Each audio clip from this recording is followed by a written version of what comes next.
Bapak Ibu Saudara kasih dalam Tuhan, kita akan buka Alkitab kita. Namun kita membuka dari kitab Ibrani 10 ayat 19 sampai 24. Jadi saudara-saudara, oleh darah Yesus kita sekarang penuh keberanian dapat masuk ke dalam tempat kudus, karena Ia telah membuka jalan yang baru dan yang hidup bagi kita melalui tabir, yaitu dirinya sendiri. Dan kita mempunyai seorang imam besar sebagai kepala rumah Allah. Karena itu, marilah kita menghadap Allah dengan hati yang tulus ikhlas dan keyakinan iman yang teguh. Oleh karena hati kita telah dibersihkan dari hati nurani yang jahat dan tubuh kita telah dibasuh dengan air yang mengalir. Marilah kita teguh berpegang pada pengakuan tentang pengharapan kita, sebab Dia yang menyajikannya setia. Dan marilah kita saling memperhatikan, supaya kita saling mendorong dalam kasih dan dalam kerja baik. Amin. Saudara, dalam ayat 19 dan 20 sini kita melihat bahwa oleh darah Yesus kita sekarang penuh keberanian dapat masuk ke dalam tempat kudus, karena Ia telah membuka jalan yang baru dan hidup bagi kita melalui tabir, yaitu dirinya sendiri. Saudara, pada hari Jumat kemarin kita telah merayakan hari Jumat Agung, yaitu hari Jumat di mana kita mengingat akan kematian Tuhan Yesus. Ya, di mana pada waktu kayu salib Yesus menyatakan bahwa Dia berkata bahwa sudah selesai. Ya, bahwa disenangkan bahwa tugasnya sudah selesai. Kalau Ibrani jelaskan bahwa oleh darahnya Yesus telah membuka jalan antara kita untuk bisa masuk ke dalam kerajaan surga. Saudara, mengapa kita perlu masuk? Yesus mesti mati, harus mati di kayu salib, saudara. Karena dalam kitab katakan bahwa kita semua manusia telah berbuat dosa. Nah, kita telah berbuat dosa dan hilang kemuliaan Allah. Dan upah dosa adalah maut. Nah, waktu itu maka kita semua harusnya maut. Maka itu mengapa Allah itu Yesus harus perlu untuk turun ke dalam dunia untuk mati, supaya Dia bisa membuka jalan kepada Bapa di surga. Dan pada waktu itu Yesus mengatakan bahwa sudah selesai, bahwa tugas Tuhan Yesus membuat jalan sudah selesai.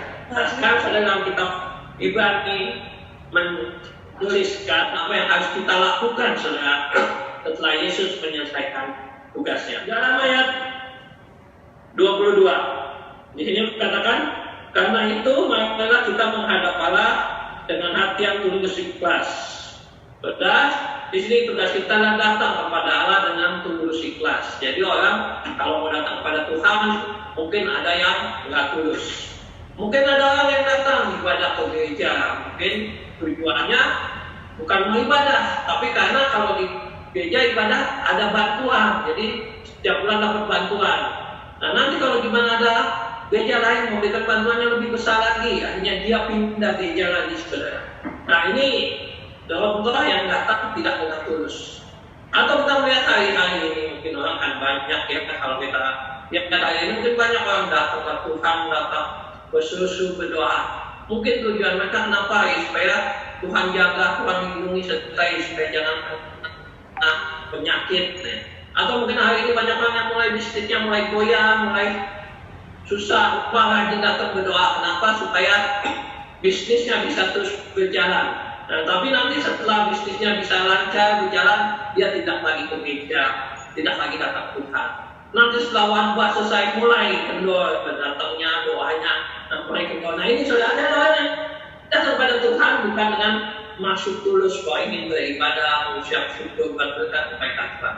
Tapi karena memang ada maunya, saudara. Tadi ini kitab Ibrani ini menuliskan bahwa menasihatkan kita, karena itu marilah kita menghadap Allah dengan hati yang tulus ikhlas, saudara. Jadi jangan mencari keuntungan ya. Dalam 1 Timotius 6 katakan ibadah kalau disertai rasa cukup itu mendatangkan keuntungan, saudara. Ya, di kitab Matius 6:33 mengatakan bahwa carilah dulu kerajaan Allah dan kebenarannya, nanti semua akan ditambahkan padamu. Jadi jangan kita mencari tambahannya dulu ya, saudara. Lalu kita mencari dulu kerajaan Allah, saudara. Nanti semua apa yang saudara inginkan itu akan ditambahkan kepada saudara. Nah, ini saudara, bahwa tadi kita berani menasihatkan kita untuk Yang pertama adalah kita harus datang kepada Tuhan, menghadap Tuhan dengan hati yang tulus, jangan punya motivasi yang tidak baik.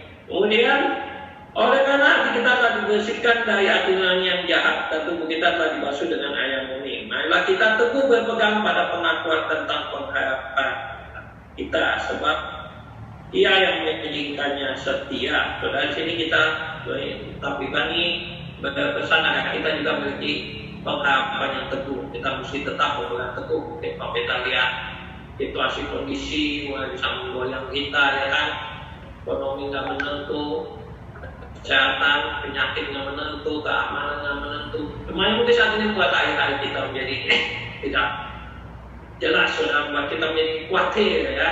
Tapi sudah di sini, kami banyak menjelaskan bahwa kita harus tetap beriman teguh. Kita harus tetap teguh, tetap percaya kepada Tuhan.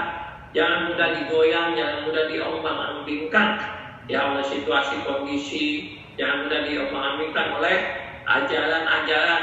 Ya, banyak ajaran-ajaran sekarang ya mungkin yang banyak menyesatkan. Nah, jadi kita jangan mudah diombang-ambingkan oleh ajaran-ajaran tersebut. Maka itu kita harus tetap berpegang teguh kepada iman kita kepada Tuhan Yesus Kristus. Lalu kemudian lanjut lagi adalah ayat 24. Di sini katakan nasihat dari Tabiban ini adalah, dan marilah kita saling memperhatikan supaya kita saling mendorong dalam kasih dan dalam pekerjaan baik. Mari kita saling memperhatikan dan saling mendorong. Saudara, kita tahu semua bahwa hari ini mungkin akan banyak orang yang mengalami sekali imbas daripada kejadian-kejadian hari ini. Banyak masalah ekonomi, ya kan, terusnya. Nah, di sini Tabiban menasihatkan supaya kita saling membantu, saling menolong, ya, dalam pekerjaan baik, saling mengasihi. Jadi saudara, mungkin saudara ini ada Tuhan memberkati, malah mungkin di tengah-tengah situasi ini malah saudara Tuhan berkati lebih. Atau malah mungkin ada yang saudara dalam situasi seperti ini, saudara tetap ada berkat Tuhan. Nah, sementara kalau kita melihat di sekeliling kita, lingkungan kita, mungkin kita kan melihat banyak orang-orang yang mungkin hari-hari ini mereka mengalami masalah luar biasa, ya, mereka terimbas luar biasa, saudara. Nah, kalau begitu saudara, coba kita melihat kepada sekeliling kita, ya, kita bisa mau membantu, ya, mengulurkan tangan, saudara. Apa yang bisa kita bantu, apa yang bisa kita kerjakan, selain kita bisa kerjakan. Saya percaya ini waktunya Tuhan, hari-harinya Tuhan, dimana Tuhan rindu melawat Indonesia, saudara. Kita lihat hari ini bahkan mungkin bukan cuma Indonesia, saudara. Jadi seluruh dunia hari-hari ini banyak orang datang kepada Tuhan, orang berseru-seru kepada Tuhan karena situasi yang seperti ini, Tuhan, saudara.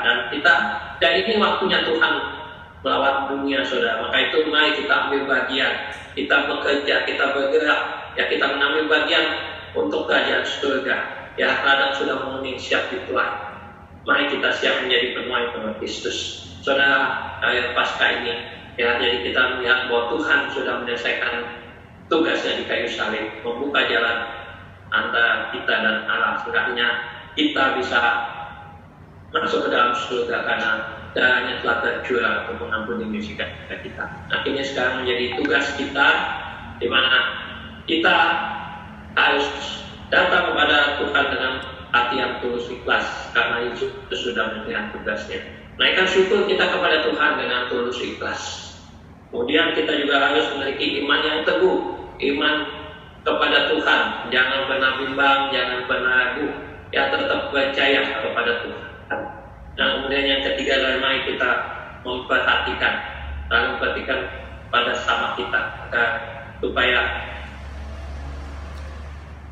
melalui tindakan kita, perbuatan kita, ya, kita bisa menyaksikan kebaikan Tuhan dalam hidup kita. Kita bisa menjangkau jiwa-jiwa untuk kemuliaan nama Tuhan.